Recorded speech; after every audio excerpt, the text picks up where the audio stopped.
But in this one moment, I believe that he slowed everything down. He put one word on the paper with the intention of an entire chapter's worth of meaning.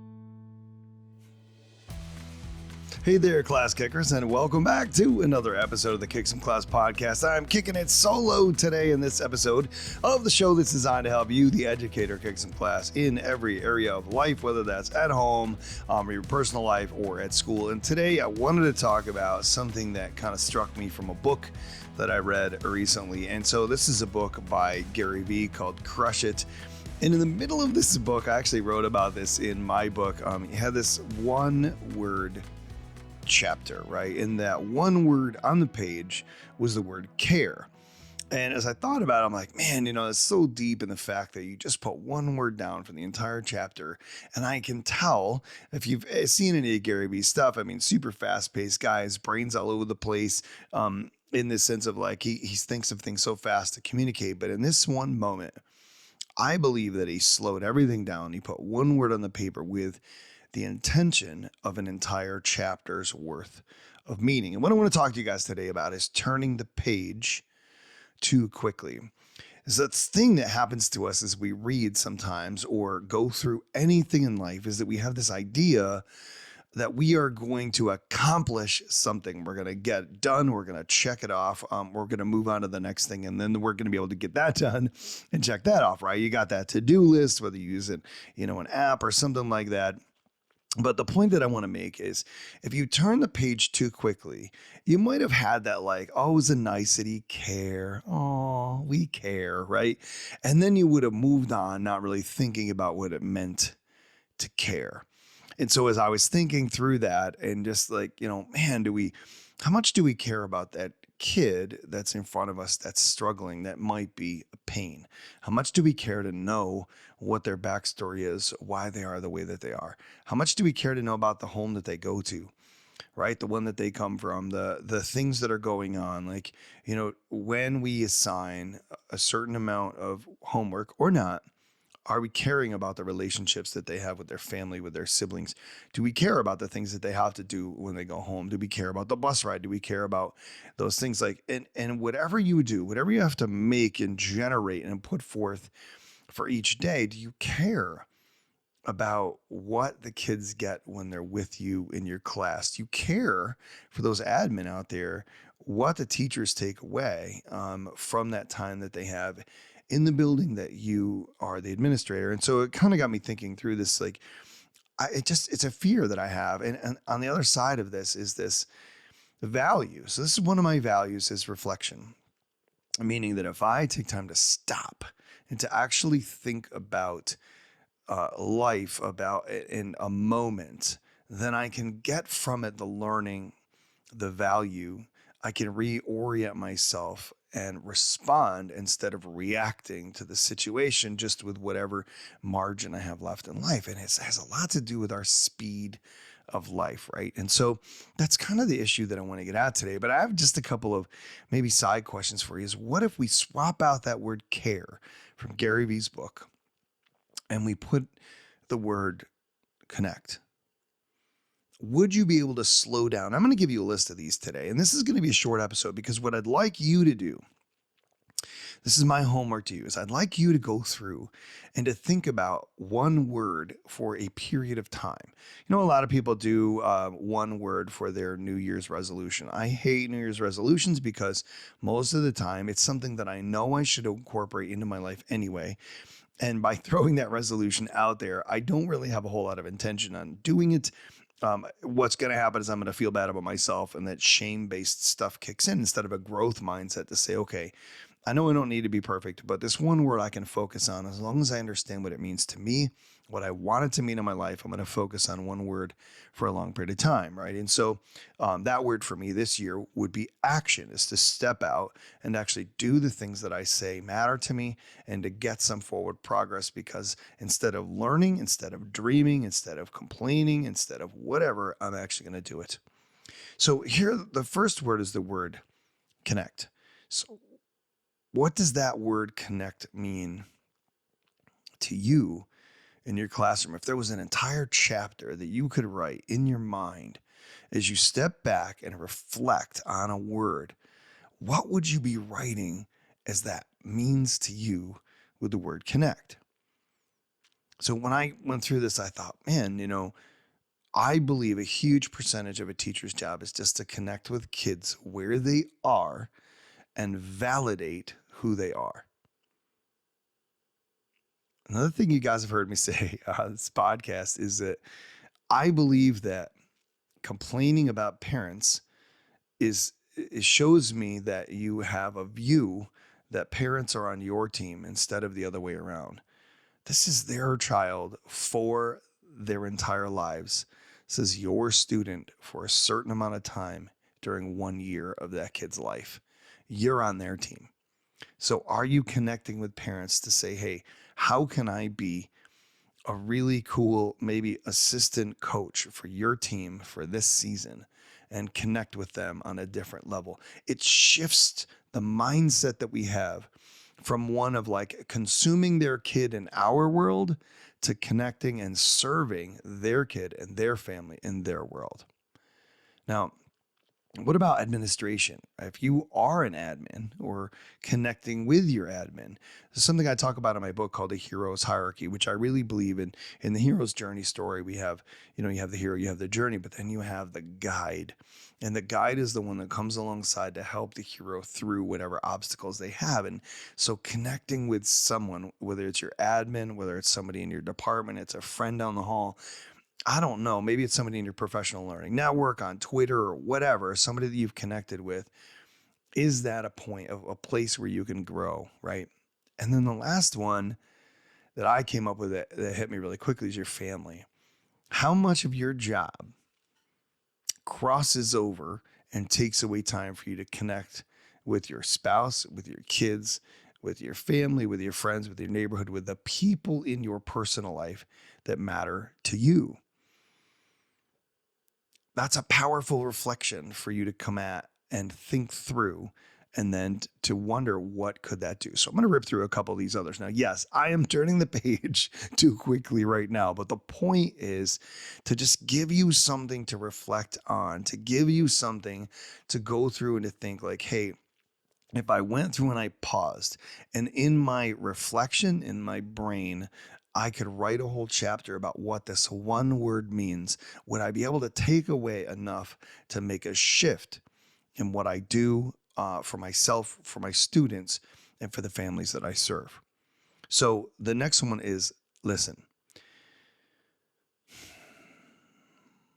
I love the book, Change Your Questions, Change Your Life by Marilee Adams, because it's essentially this point. Are you curious enough to ask the questions and to listen, to learn, or do you think you know, already understand what that person's about, what the excuse is going to be she calls it the judge path? Can you listen? Whether that's at home, spouse, kids, right? Family members, or if that's at school, to a coworker, to a kid, to a parent's concern on a phone call, or to administration, or to a coach, somebody that's trying to make you better at your craft. That's a tough one, but what would it mean to you to just listen? Coach, I just mentioned that, and I really believe that one of our major roles as teachers is to coach. We're to coach kids in skills that matter and in competencies that are going to make them successful in life, right? But when we provide feedback, I'm sure every educator on the planet has seen this, that we oftentimes provide grades, and I say this all the time, grades are not feedback. But a grade with a conversation that coaches that kid on how they can do better, that's feedback. So how do we coach kids rather than just give them that autopsy of how they did on an assignment? How do we coach them to get better? And some of that, maybe if you think about it, is the way you designed the lesson, that we designed the project, you designed the homework, you designed the quiz, whatever it is. How can you coach kids? How can you coach parents, colleagues to improve by the fact that you are willing to invest in them for whatever is important to them? Define. This one hits me, man. As is as you get up in age, and I'm going to call myself old, but I've been teaching 25 years now. In the length of time that you're on this earth doing something, you eventually come to a point of defining what really matters to you. And in the beginning, you kind of think it all matters, right? Somebody says this is your job description, and so it must all be super important. It must all be equally important. And then you realize over time, yeah, no, maybe 20% of what is in your job description is actually what deserves 80 to 90% of your time. And I would probably say it's more 10-90. 10% of what you do is vitally important.